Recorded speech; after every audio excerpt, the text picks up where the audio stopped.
Olivier Delamarche, bonjour. Bonjour. Alors vous êtes associé gérant de Platinum Gestion et membre des Éconoclastes. À ceux qui sont tentés d'aller sur les émergents, vous dites ça c'est vraiment pas la chose à faire. Pourquoi ? Parce que c'est toujours la même rigolade, c'est-à-dire que les gens n'apprennent rien. En début d'année, il y a eu une grosse alerte sur les émergents. D'un coup, les gens ont compris que c'était pas la fête au Brésil, c'était pas la fête en Argentine, c'était pas la fête même en Chine. Et donc, tout d'un coup, les monnaies, les devises de ces pays-là se sont écroulées. Les marchés actions se sont écroulés sans volume, puisque personne ne peut sortir. Je vous rappelle qu'il n'y a absolument aucune liquidité sur ces marchés-là, et que donc vous n'aurez jamais aucun problème pour y rentrer. Vous ne sortirez pas. D'accord ? Ou alors vous sortirez avec une telle décote que ça va vous calmer pour le restant de vos jours.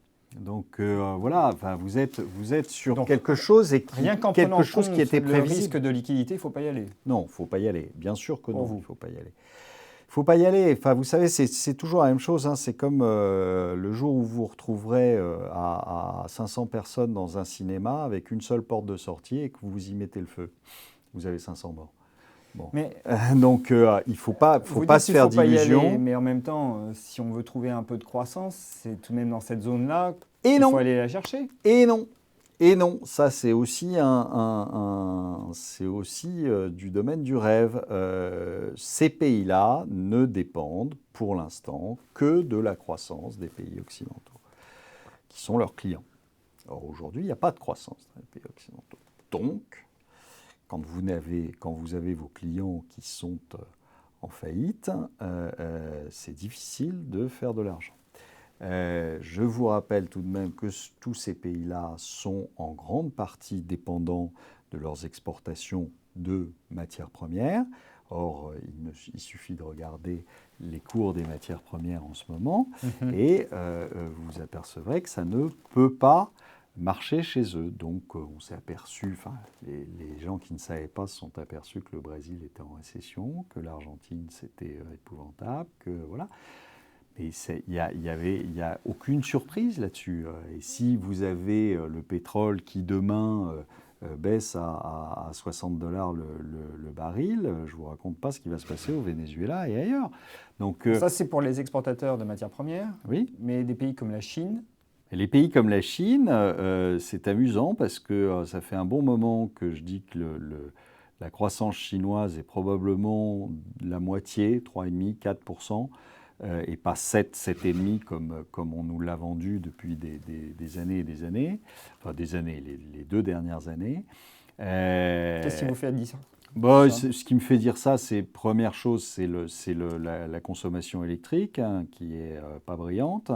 On a une consommation là sur le mois dernier de moins 2,5, mais avant ça, la consommation était loin. La consommation électrique était loin d'accompagner une croissance de 7%. Et puis qu'on sait, parce qu'on a vu les chiffres des importations de l'autre côté, etc., on sait que systématiquement les exportations sont multipliées par 2 par les en autorités. Chine. Par les autorités, par toute la chaîne, parce qu'il faut faire plaisir aux chefs dans ce genre de société. Donc, on vous sort des chiffres d'exportation qui, curieusement, ne se retrouvent pas dans les pays dans lesquels vous exportez. Donc, vous savez que c'est à peu près la moitié. Donc, ça veut dire... Alors, évidemment, je n'ai absolument aucune preuve de ce que je dis. Je n'ai absolument pas la possibilité de le calculer. Seuls les Chinois peuvent le faire, ou pourraient le faire. Donc, mais... je pense que le vrai chiffre se situe autour de 3,5-4. Pourquoi ? Mais tout simplement là aussi, parce que vous n'avez pas en Chine aujourd'hui les capacités internes pour faire votre croissance. Vous dépendez encore de la croissance américaine, de la croissance européenne. Or, si vous n'avez pas de croissance dans ces deux zones-là, malheureusement, vous n'avez pas de croissance en Chine. Point. Donc, il n'y a pas d'émergents qui tirent leur épingle du jeu, notamment ceux qui peuvent bénéficier de la croissance américaine. Je pense au Mexique notamment. De la croissance américaine.